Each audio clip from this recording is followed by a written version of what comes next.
প্রিয় শিক্ষার্থী বন্ধুরা, আজকে আমি 46তম বিসিএস প্রিলিমিনারির 2 নম্বর অঙ্কটা নিয়ে এসেছি।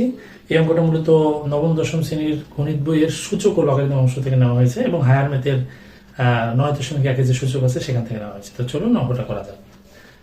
খেয়াল করুন, এখানে আপনাকে এরকম সূচকীয় একটা সমীকরণ দেওয়া আছে। এখান থেকে আপনাকে বলবে যে এক্স এর মান কত, এটা বের করতে হবে।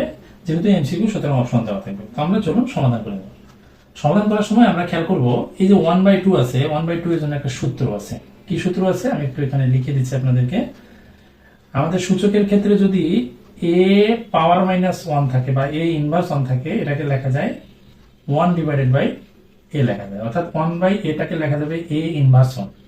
তো অনুরূপভাবে আমরা এই অংশটা থেকে কি লিখতে পারি, এই যে 1/2 আছে এটাকে আমরা লিখতে পারি 2 ইনভার্স 1 বা 2 পাওয়ার -1 লিখতে পারি, ইনটু কি আছে 2 টু দি পাওয়ার x - 3 আছে, এটা থাকলো ইকুয়াল টু 5 ডান পাশে আছে আর এই প্লাস 1টা ডান পাশে চলে গেলে কি হবে, -1 হবে। জাস্ট ক্যালকুলেশন করতে হবে।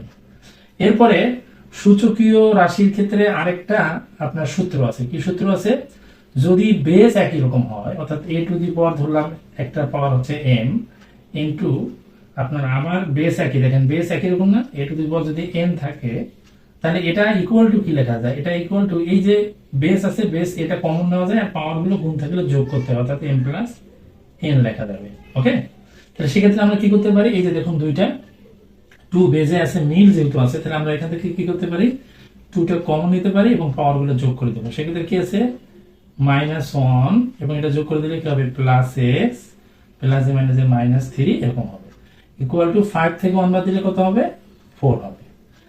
এরপরে দেখুন বা 2 টু দি পাওয়ার x আগে লিখতেছি -3 এবং -1 কত হবে -4 হবে।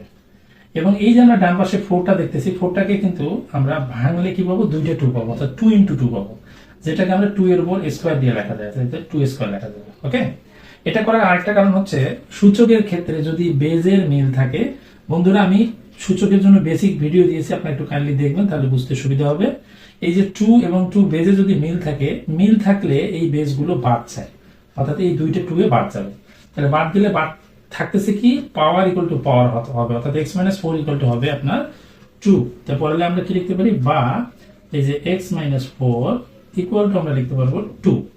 এরপরে আমরা কি করতে পারি, বা x টাকে রেখে দেই, এখানে 2 আছে, -4 ডান পাশে গেলে কি হয়ে যাবে +4 হয়ে যাবে, অর্থাৎ x ইকুয়াল টু কি হচ্ছে 2 + 4 মানে 6।